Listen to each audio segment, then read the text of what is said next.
Good morning, good afternoon, good evening, and welcome back to the Thai Expat Daily Show. I am your host, Kieran Mack, and delighted as always that you're able to tune in with us today. Now, before we get into those top trending stories here in Thailand, don't forget, as always, to like this video, subscribe to the channel, and hit that notification bell. Now, if you like listening to us on a podcast player, you can do so by looking down in the description of this video, and there is a whole list of podcast players where the show is hosted on. And finally, if you like the show, if you want to support the show, the best way you can do is become a channel member. Simply look down below in the description. There is a link that will take you to YouTube. It is 100 baht per month. For that, you get a few little emojis, you get a little star beside your name, and of course you get these videos first thing as they're uploaded, and you don't have to wait till 7 a.m. the next morning to do so. So always a little perk.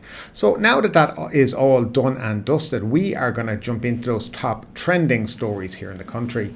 And the first story that is coming out of Thailand is a misunderstanding over the actual size of the lithium deposits found in Thailand. Now, as you may know, we brought this story last week. They have found 2 or 3 significant mines in Phang-nga province containing lithium, or at least so they think so. So the Department of Primary Industries and Mines has explained that there appears to be a misunderstanding that 2 major lithium deposits in Phang-nga province have been found to contain 14.8 million tons of lithium, making Thailand the world's 3rd largest source of lithium after Bolivia and Argentina. Now, the department clarified that in fact lepidolite, not lithium, has been found in pegmatite rocks at the 2 deposits. And now runkeate and ethium, and the lepidolite contains about 0.45% lithium, which is not much, but rich enough to have commercial potential in the production of lithium-ion batteries for electric vehicles. According to geology.com, lepidolite is a rare lithium-rich mica mineral, which is usually pink, red, or purple in color. It is the most common lithium-bearing mineral and serves as a minor one of the lithium metals, with rhodium and caesium sometimes being byproducts. Now, the department also said that it is possible that more lithium deposits could be found in Thailand if more exploration is conducted. Now, currently, concessions have been granted for lithium exploration in 3 locations in Phang-nga province, and several applications for exploration permits are pending for other places in Ratchaburi and Yala province. Now, the department added that it will accelerate exploration for lithium to support the government's ambition to transform Thailand into the regional centre for the production of lithium-ion batteries and EVs. Meanwhile, Professor Dr. Jetsada at the Faculty of Science in Chulalongkorn University said in his Facebook post yesterday that he thinks that reporters might have misunderstood the figures of lithium deposits, about 14.8 million tonnes, as declared by the deputy government spokesman. He said that in fact the figure is the estimate amount of pegmatite rock found in the 2 deposits, which according to his estimate could produce 60 to 70,000 tons of lithium. Now, based on a Tesla Model SEV, which uses about 62.6 kgs of lithium in its batteries, he said that 1 million EVs would require about 62,000 tons of lithium, which is close to the estimated amount of lithium extraction from 14.8 million tons of pegmatite rock. Dr. Jasada said that Thailand remains far behind the world's top lithium producing countries, which are Bolivia with 21 million tons, Argentina 20, Chile 11, Australia 7.9 million, and China at 6.8 million tons.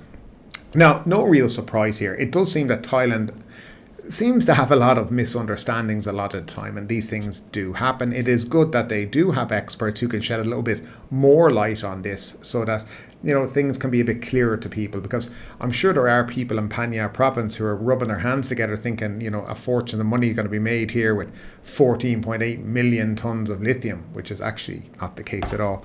But nevertheless, we will move on to the next story of the day. Tourists witness van driver road rage at Phuket airport. Now, another hot story over the last couple of days with an actual ending as well. So police are investigating an assault at Phuket International Airport where one van driver repeatedly kicked another van driver, prompting the second van driver to flee into the departures terminal. The assault occurred in full view of tourists at the front of the terminal building. A video clip of the incident has since gone viral on local social media channels. Now, police Captain Karpumpot of the Saku police confirmed that he was informed of the incident at 8:39 p.m. on Tuesday.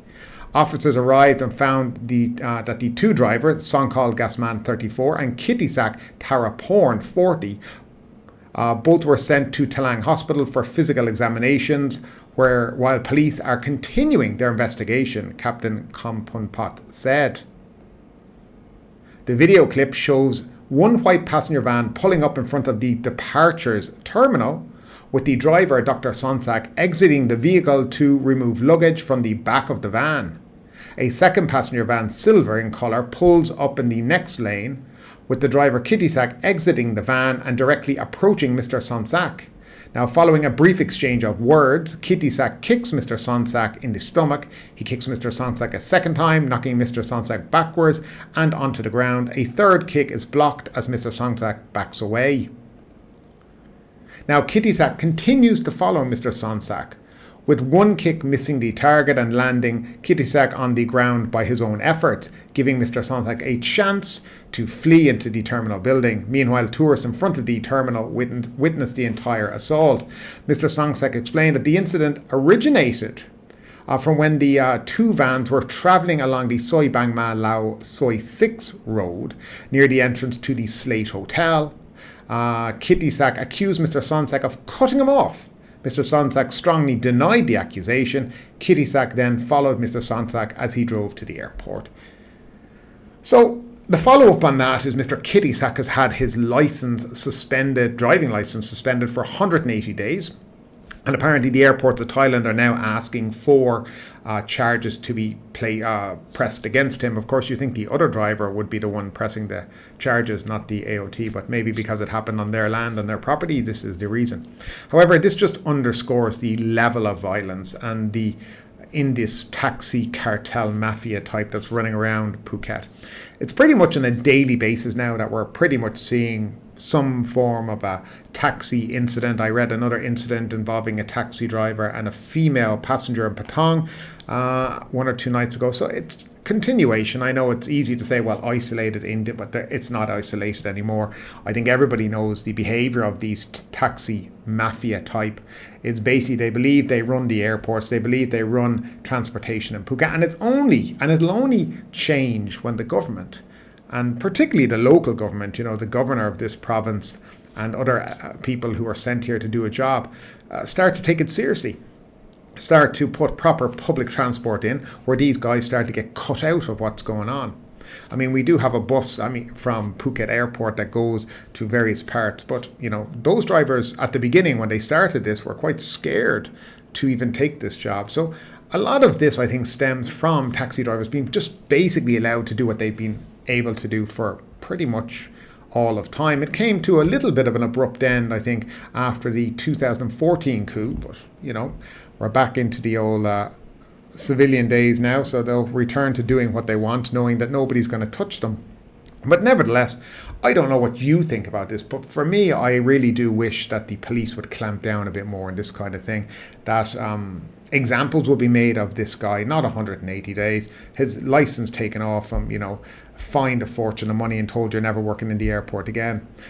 Just consider that he followed this guy because he said he cut him off. And he followed him to the airport to assault him, basically.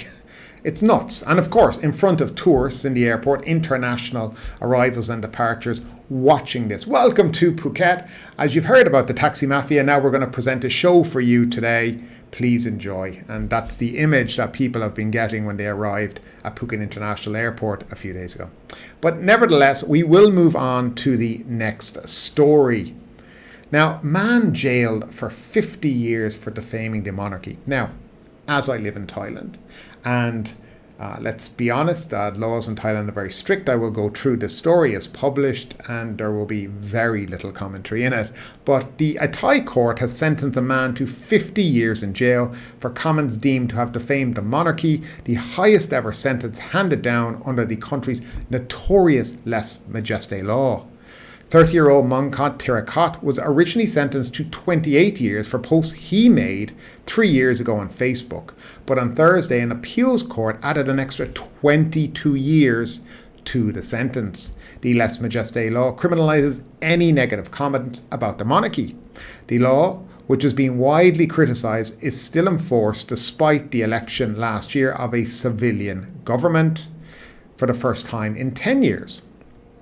Now, at the hearing on Thursday, the judge said he had already reduced Mr. Tirakat's sentence by a third because of the defendant's cooperation. Details of what prompted such a harsh sentence for Mr. Tirakat, an online clothing vendor from Chiang Rai province, have not been published. The judge referred to multiple comments on Facebook, and Thai courts typically pile on additional convictions for each individual post. The lèse majesté law was briefly suspended at the start of the reign of King Vajiralongkorn in 2019, but has since been revived and used extensively since the outbreak of the unprecedented student-led protests 3 years ago, which called for sweeping reforms of the monarchy. An activist and lawyer who first called for a public discussion of the monarchy, Arnon Nampa, also had his jail sentence increased for 4 years on Wednesday.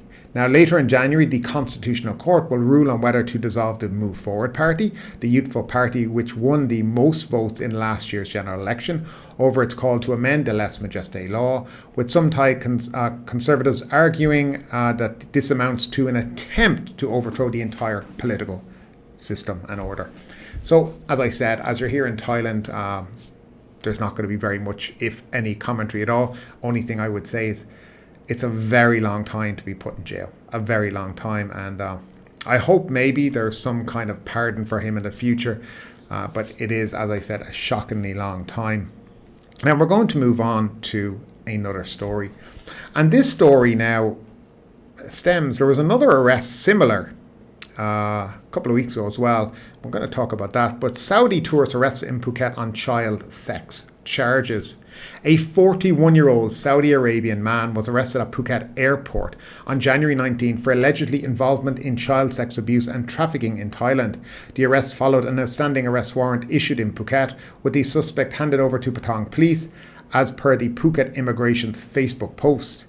Now, the apprehension occurred at the International Arrivals Hall of Phuket International Airport, which is off limits to unauthorised individuals. The suspect's identity and warrant details were not disclosed, with authorities only revealing his age. The charges include taking a minor aged 15 to 18 for obscene and indecent actions, falling under Section 319 of the Criminal Code, known as child sex trafficking. The arrest echoes a similar case involving a Russian national 2 weeks ago. Both individuals face charges related to child sex trafficking. However, it is unclear if these cases are connected to the Velvet Bar raid in Patong on March 15, 2023, which revealed a child sex trafficking ring. Over 100 customers, mostly foreigners, were identified in the operation. Now, following the raid, top-ranking officers at Patong Police Station, including Colonel Sujin, were transferred pending further investigation. 7 months later, Colonel Sujin was appointed Deputy Commander of Phang-nga Provincial Police. Patong Police Station received recognition as the most moral and most transparent police station in Phuket in the annual Integrity and Transparency Assessment conducted by the National Anti-Corruption Commission. So there's something new for you there. Now, I think we go back to that Red Velvet Lounge. I think, was it a Swiss man was caught up and all that? Anyway, it was really ridiculous, and it was horrifying, the things that were going on. I probably say these are related. The Russian man that was arrested for the exact same thing a couple of weeks ago. And again, now this Saudi Arabian guy coming back into the country. What I don't understand is, clearly they must know that the police will eventually get onto them. So you're taking a big risk by coming back into the country. and you're bound to get caught. But then again, I'm delighted they get caught, because perverts like this need to be arrested and locked up for a very, very long time. In my opinion, they have no place in society. But I think also we should also not be naive and think that this is only going on or only went on in the Red Velvet Bar and it's suddenly stopped. I, without a shadow of a doubt, could say it's definitely continuing. And I think if we go back to that Red Velvet incident, it wasn't the police that got the tip-off from Great Investigation. It was an American non-profit organization that tipped off the police to this whole thing. And it wasn't just the police they informed other agencies, because they really didn't think the police were going to act on this. But it does just show you that, Phuket, as beautiful as the beaches are, as nice as it is, there is a very seedy undercurrent in this province. And I think the police, and it does seem they seem to be getting a handle on it, but they do need to take this a lot more seriously. It is disgusting. It's horrendous to think children are being abused in this way. And I hope and I pray that this Russian guy, this Saudi Arabian guy, is found guilty, get the book thrown at them, and they spend a great deal of time in a Thai prison. And finally, to our last story, Chinese Brits rekindle desire to visit.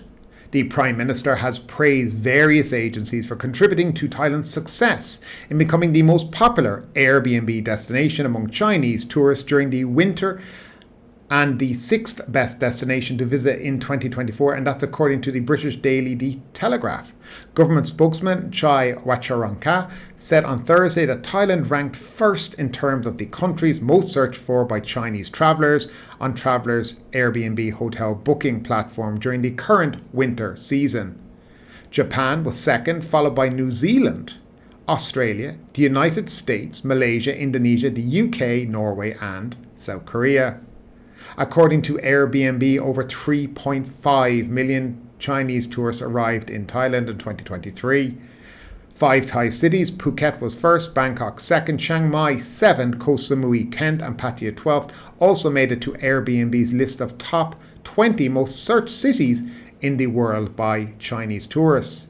Now, in addition, The Telegraph has ranked Thailand as number 6 on the list of 20 must-see destinations in 2024, making it the only country in Asia to make the cut. The British paper's top 10 lists Newfoundland and Labrador in Canada at number 1.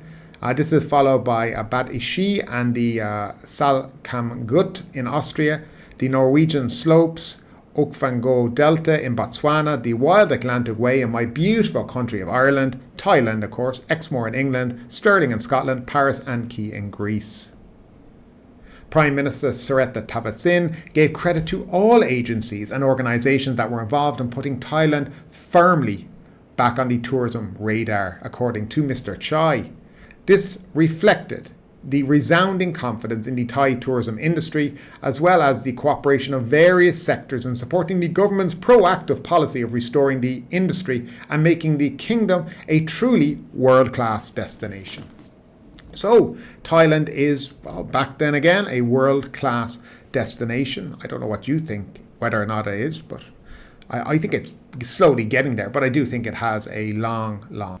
But as always, that is it for today. I'd love to know your opinion on these stories today, what you think about them, whether you agree, disagree, your comments, your thoughts, your ideas, as always, down below in that comment section. But that is it for today. Thanks for tuning in. Have a great Monday. And you know what? We'll see you on Tuesday. Stay safe out there. Thanks. Take care. Bye-bye. But ultimately, with this story or anything else that stood out to you today, I'd love to know your thoughts in the comments down below. Because yes, this is a news show, but it's also a conversation. Now keep that conversation going. Make sure you like this video, subscribe to the channel, share the video, and do all the good stuff that does help that YouTube algorithm. But ultimately, my name is Kieran Mack. You've been listening to the Thai Expat Daily Show, and we will see you next time.